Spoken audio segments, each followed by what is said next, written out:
For years and years in Ottawa West-Nepean, we have struggled to get people to come out to events. It's always been a challenge for Conservatives in this riding to get a whole bunch of people motivated and excited.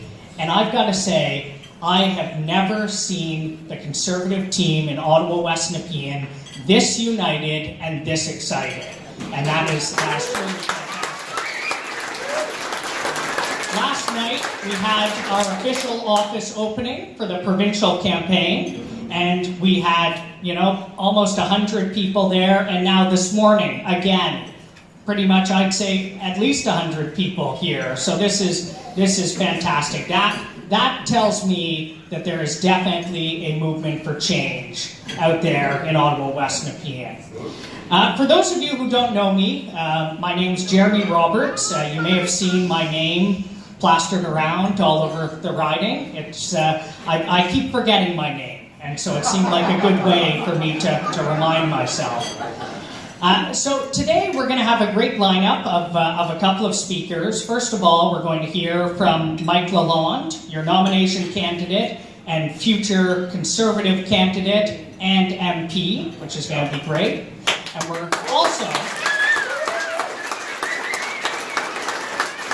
are also going to hear from the great Marjory LeBreton, who is, as many of you know, a stalwart of the Conservative movement, both in Canada and in Nepean. And I've got to say, for Marjory LeBreton, last night, when we opened our office, I spoke a little bit about the values that we have in Nepean. The values of hard work, family, tradition. And I made the case that we need to bring those values down to Queen's Park, that we're not seeing that enough. And if there's any evidence that that's exactly what we need to do, it's the fact that Marjory LeBreton worked with Stephen Harper throughout his entire 10-year tenure to make sure that we got Canada back on track. And I think we all wish that you and Mr. Harper were still up there on Parliament Hill. But we're going to make sure that Nepean set of values gets there both to Parliament Hill and to Queen's Park between Mike and I. We also have a couple other special guests here tonight. We have former Mayor Jackie Holtzman. And Jackie came out door knocking with me the other day, and I've got to say, she put me to shame. She was running up laneways, yelling at folks, saying hi. I couldn't keep up, frankly. And so, really, Jackie, there's a municipal election coming up. Start thinking about it.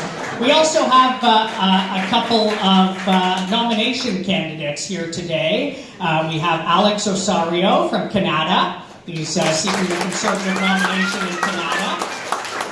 We have Sandra Friedman at the back of the room there. She was helping to check everyone in. Also, Conservative candidate in Canada, which is fantastic. We have a competitive race out there, which competitive races show us just how healthy our movement is right now. We also have some city council candidates. We have James Dean, city council candidate in Ward 9. That's Knoxville. And we also have William Hicks, who's a nomination candidate in Orleans. Yeah, excellent. Great to have so many folks coming out. And we also have a former candidate and current board president, Alan Cutler, who's the current president of the Ottawa West-Nepean Federal Board and was one of our candidates federally in Ottawa South, and Emma McLennan, the president of the Ottawa West-Nepean Provincial Association. Now, Mike Lalonde, when I first met Mike, way back when, we met at a Dunn's. And we had a drink and had some smoked meat. And Mike was asking for advice. And I said to Mike, you're going to get out there. And you're going to feel energized. And you're going to start going and selling memberships. And then after about 6 months, you're going to catch something called candiditis. It is a terrible, terrible affliction that affects candidates. And the primary symptom is paranoia. You become incredibly paranoid. And the other night at 3 a.m., I get a text message from Mike Lalonde. Jeremy, can you talk?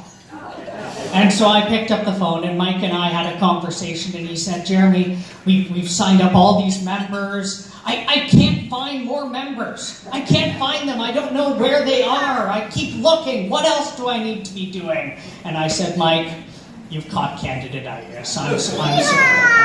Because frankly, last year for our provincial nomination, we sold more memberships than any other nomination race in Ottawa West-Nepean until now.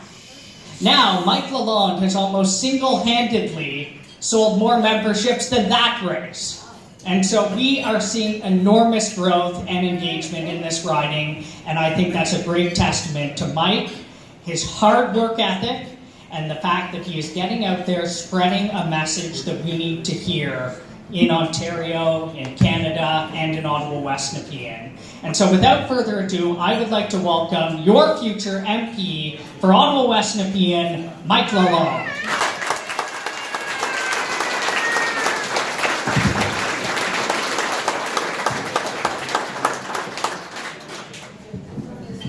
Well, thank you, Jeremy, for such a kind introduction. And before I begin, let me just say how happy I am that you are indeed the candidate provincially and have assumed your rightful place. And as many of you, I'm sure, know, the last year hasn't been an easy year for Jeremy with everything that's happened provincially. But this is somebody who has had the strength and the grit to survive it all. And even despite all that, as soon as the nomination got reopened, he was the first guy to throw his hat back in the ring, the only person to have that type of commitment and devotion to his constituents. And so I'm so happy that he's here again today with us. I've been out knocking on doors with him several times, and this guy is a whiz kid. I mean, I've seen him just accomplish miracles at doors. So I think we're in really good hands, and I'm really confident that provincially we're going to take this riding back. So good work, Jeremy. Glad that you're back. The other thing I wanted to mention just briefly too is that as Jeremy said, we have lots of other nomination candidates in the room today.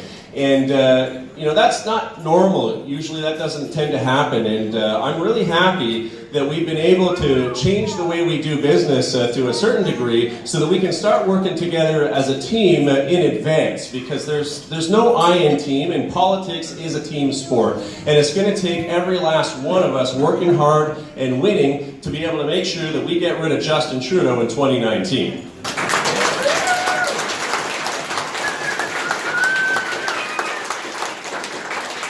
So thank you guys for coming out and showing your support today, and thank you, all of you, all of the Conservative supporters for coming out today. It's very, very important that I started my nomination campaign over 8 months ago, and ever since that time, time and time again, Conservatives throughout Ottawa West-Nepean and beyond have come out multiple times in large numbers to show their support, and it's truly inspiring. And it's really, really important to do that, and your continued support is going to be really important moving forward as we get closer to a nomination date, because now more than ever, we need a candidate who isn't afraid to take a stand for Canadians, who is going to stand up and fight for our country, because right now our country needs it. So that's very, very important. Thank you guys.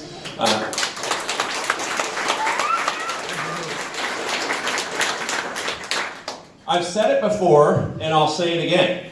Right now, our freedom, our democracy, and our prosperity are under attack, but not by a foreign nation or a hostile force, but rather our own Prime Minister, Justin Trudeau.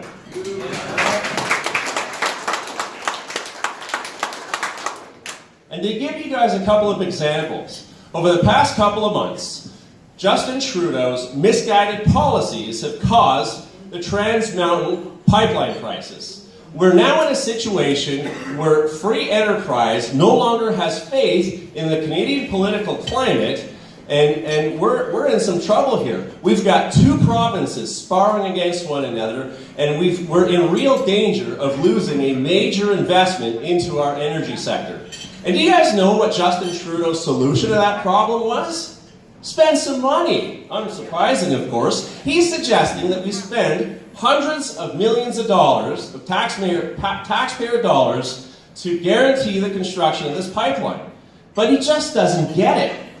Kinder Morgan isn't asking for taxpayer dollars. What they're asking for is something that Canadians have been deprived of since 2015. They're asking for real leadership. And real leadership means that you got to take a stand and stand up to special interest groups and fight for the national interest of all Canadians. And that's just not something that's happening right now.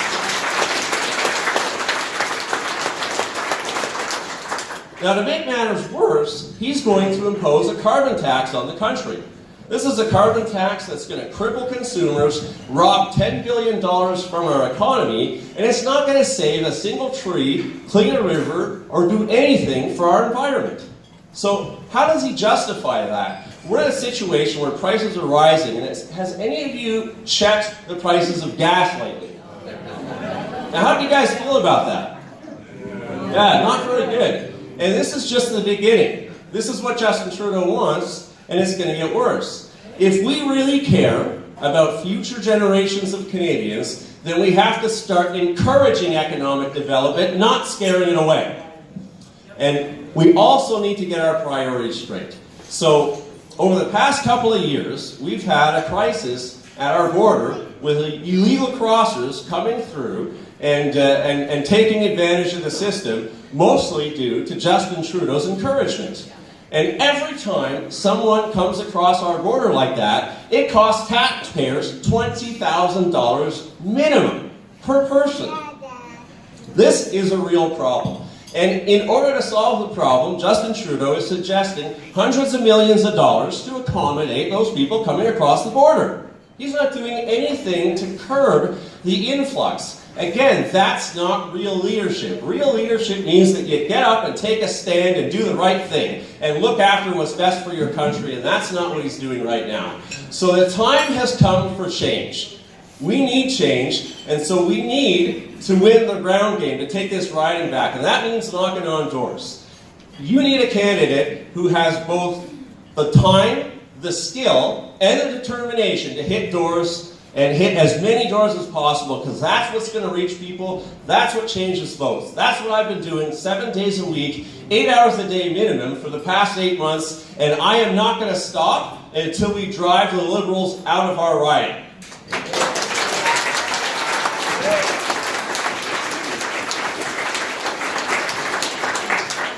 And this is why your support is so important, because I need to be able to talk to everybody here and everybody else. I can't get to know you if I don't come to your door, and I can't represent you if I don't know you. And so I've always said that if you don't have the time and inclination to go out to people's doors and meet them face to face, you have no business being in politics. And as we've seen in the past, not all candidates want to put in that type of effort for their constituents, which is why it's so important that we come together, stay together, and keep moving forward into this nomination so we can make sure that we win this riding again.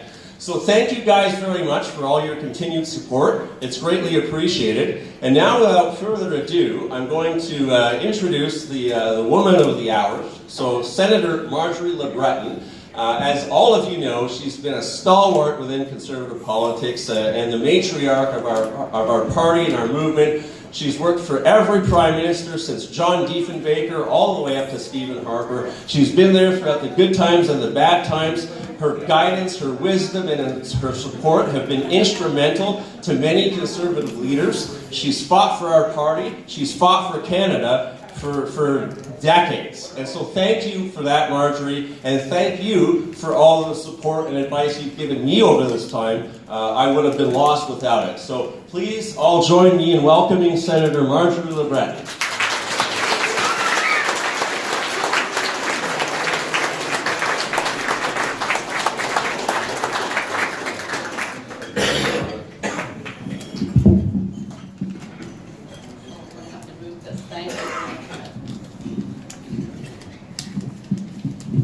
I'm not a new style politician. I have to have notes. I'm going to have to. So good morning, fellow Conservatives. When I heard Jeremy say that, I thought of that movie, Good Morning Vietnam. But in any event, it's great to see so many people turn out for this breakfast. It's a great sign with regard to the strength and the health of Ottawa West-Nepean. And Mike, I'd like to thank you for that introduction, and most of all, for putting your name, your considerable talent, and your real life experiences on the line as you seek the Conservative nomination in Ottawa West-Nepean for an election that's less than a year and a half away. We're almost into a pre-election period. Your speech when you launched your campaign at the Ben Franklin Centre on March 4th was so profound, so honest, and so refreshing that I stood there thinking, this is exactly the kind of person political parties should be recruiting. A person who can speak to the constituents with knowledge, understanding, compassion, and bring real life experiences to the table as we seek to address the complex issues facing our communities and our country. The Conservative Party of Canada is fortunate that people like you join our ranks.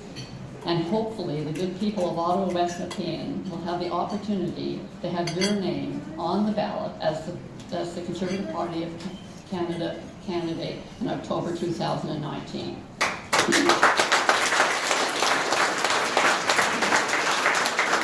Now, as you know, the riding is presently held by Liberal MP Anita Vandenberg. I know very little about her, and that's, I know what she looks like. But she keeps a very low profile and is seldom seen in Parliament, except for the odd lobbed question, lob-friendly question to the government during question period. But in fairness to her, it is hard to get attention in a party and a government where virtue signaling and image management takes priority over all else. I therefore will speak of the only one who seems to count in this government, Prime Minister Selfie Socks, as I call him, and his devastating leadership of our country, as Mike pointed out. And for it will be the seriousness of the issues at the door, when Mike goes door to door, that will be paramount when we address the issues facing the country and the community in Ottawa West-Nepean. But before I do this, let me digress a bit with a thought that we are often confronted with as Conservatives, and that is the notion that Trudeau was unbeatable, and that governments usually get a second chance, or 2 terms. This is the favorite narrative of many in the media, many of whom lack corporate memory. It's okay. I have grandkids, and it's fine. In any event, this is a favorite narrative of many in the media, many of whom lack corporate memory, as I said. While this may be the case, may have been the case in the not too distant past, times have changed, and we need only to look at recent examples to know that the electorate can turn very quickly. As for 2 terms, ask Joe Clark or Paul Martin how that worked for them. Since we are talking Trudeau, let me remind you of one simple fact. I was on the Stanfield campaign tour in 1968. Trudeau mania was sweeping the land. Women were swooning, young girls were screaming, although I personally could never see why. It looked like somebody that I would have been attracted to. Trudeau was diving into swimming pools, twirling around lampposts, and generally showing off. He wore interesting costumes. Isn't that a coincidence? And if you think I'm joking, this is a Pierre Elliott Trudeau paper doll dress up look that I have in my memorabilia.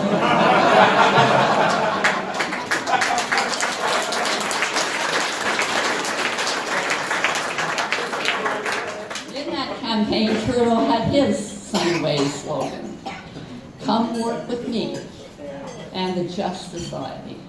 And so it was on June 25th of that year With 264 seats up for grabs, Trudeau's Liberals won 154 seats, Stanfield's Conservatives 72, Douglas's NDP 22, Cowet's Creditistes 14, and there was one independent. Why do I tell you this? Simply to remind you that in little more than 4 years, on October 30, 1972, all the glitz, all the showing off, all of the attention-grabbing costumes, all the empty promises, and the swooning females, all evaporated like a shallow puddle on a hot summer's day. The Liberal Party ended up with 109 seats, and the Conservatives 107.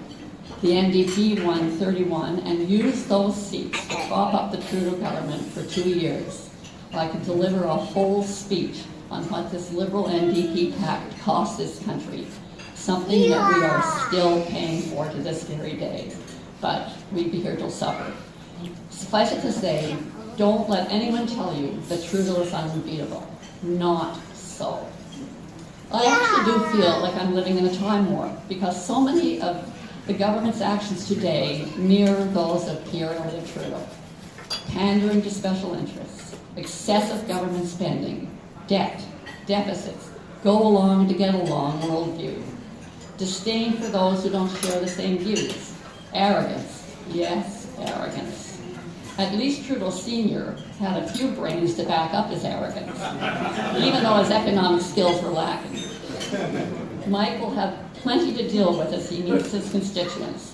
There will be many who will question the sunny ways of a person who admires China's basic dictatorship, who cringingly paid homage to Castro as a, quote, larger-than-life leader and recognized for his tremendous dedication and love of the Cuban people, and who declared in the New York Times that and I quote, "There is no core identity, no mainstream in Canada." What an insult to all Canadians, not only those who were born here, but also those who chose to come here. So many issues. The infamous tweet, as Mike made reference to, now creating havoc at illegal border crossings, the multi-million-dollar payment to Qadar, his private meeting with Joshua Boyle, and the disgusting display of arrogance and control by trampling on his father's beloved charter by insisting on adherence to an attestation clause in order for worthy groups to qualify for summer student loans. So many issues that will most surely occupy the thoughts of constituents who will be concerned about our democracy and our fundamental rights. And these are all important, but there's one that overshadows all else, and that is the economy. The Prime Minister and his Minister of Finance, even if he deserves that title, would have you believe that the economy is performing well. And they'll tell you unemployment numbers are good, although yesterday's numbers should be cause for concern, as they do indicate as slowing down. But with this government, if all else fails, they'll blame Stephen Harper and the former Conservatives. And obviously, they are taking the advice of former Obama advisor David Axelrod, who spoke at the recent convention advising a stepped up attack on Conservatives. And how about the claim that Canada's back? It never went away. As a Canadian and as a Conservative, I find myself insulted by this self-righteous claim, and it's particularly offensive to anyone who loves this country. But it is typically Liberal, for they view the Liberal Party, the government, the flag, and the country as one and the same. But why would we be surprised? Anyone who believed Trudeau's sunny ways must now come to grips with the fact that the reality is Justin Trudeau and his caucus are in fact the reincarnation of old Liberal ways, dividing one part of the country against the other, infatuation with totalitarian leftist regimes, MPs are nobodies, more bureaucracies. The Canada is Back mantra is just another well-rehearsed line of a drama teacher. The list of broken and never intended promises was endless. electoral reform, which as conservatives we should be glad he broke that promise. It was a ridiculous one in the first place. Getting infrastructure funds out the door, the cancellation of the approved Northern Gateway pipeline, which, if proceeded with, would be moving our oil to Tidewater next year in 2019, and of course backing away from Energy East. The sneaky way they tried to raise taxes on small business, the mishandling of the fighter jet replacement, the odd behavior in China, nice trip, no results, the snub of Pacific Rim leaders in Vietnam by failing to show up for the formal signing of the TPP. Lots of talk, but little action on delivering clean water to our indigenous communities, and now we are learning, paying lip service to their promise of consultation. Confusion over as much promised Canada's back commitment to peacekeeping. The much bungled and sneaky handling of his luxury vacation with his Liberal friends on the Aga Khan's private island, and of course the eye-rolling and embarrassing display by the whole family in India. The desire to get rid of an official opposition in the Senate. And need I mention marijuana? That is going to be one unmitigated disaster. But as I said earlier, all of these are important issues, but the truth is nothing is paramount in our economy. If our economy goes sour, we are in trouble. And that is the truth. Growth is slowing, and jobs are not being created because business is hesitant to invest in Canada in these uncertain times. Worse, the reluctance to invest in Canada has been further damaged by the fact that the Liberal government have pushed their deficits far beyond their 2015 platform promise, with no plan to return balance. There are many warnings out there. Imperial Oil announced it was putting plans on hold, as Suncor did a few months ago, because of the, quote, long, costly, uncertain regulatory environment. Both communicating similar messages that the Trudeau government is out of touch with what is required to grow our economy.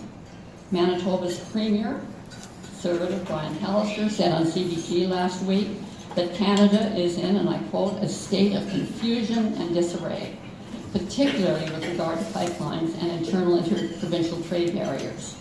Rightly, he said, quote, we are losing opportunities for growth. A few days ago, John Ivison of the National Post quotes a CEO who attended a recent meeting of the Vancouver Board of Trade as saying, quote, the level of foreign investment has never been so low and continues to fall on a cliff. There is a real, I'm still quoting, there is a real, genuine, honest, and nonpartisan concern that Canada is so completely out of touch with the rest of the world, end quote. Ivison writes that it is the lack of competitiveness, not the dispute over pipelines or the uncertainty over NAFTA, that poses the greatest danger to the health of the Canadian economy. And Jack Mintz describes the situation as, quote, the slow bleeding of Canada. The head of the Royal Bank of Canada is quoted as saying, quote, if we don't keep capital here, we cannot keep people here. So there you have it, my friends. To paraphrase James Carville, it's the economy, stupid. And stupid is as stupid does when you describe this government, as it pursues its so-called progressive agenda. Its recent budget, with 358 references to gender, a condescending and insulting document if I ever saw one, and its assumptions that they know best. How many times do you sit and watch question period and see Trudeau say, we know, Canadians elected us, and this is repeated ad nauseum, we know, Canadians know, when you consider the fact that they were elected by the same percentage of the vote that the Stephen Harper government was elected, 39% of the vote. Well, they don't speak for me, and I'm sure they don't speak for you, as we watch them come up with new ways to reach into our pockets. More regulations, more taxes like the carbon tax. They can't even answer Pierre Poilievre's simple question. How much will it cost each individual family? Add to that the uncertainty of NAFTA and potential increased tariffs, and we can foresee a very troubled time ahead for our economy. Trudeau Sr. left the country in a mess, and Trudeau Jr. is happily following in his footsteps. He must be stopped, and that is why we have to ensure that Michael Lalonde's victory is secure and real 17 months from now. But one last word. First things first, and that is to elect Jeremy Roberts, an excellent candidate and a terrific person, terrific community service person, as the MPP for Ottawa West-Nepean on June 12th. Thank you very much for your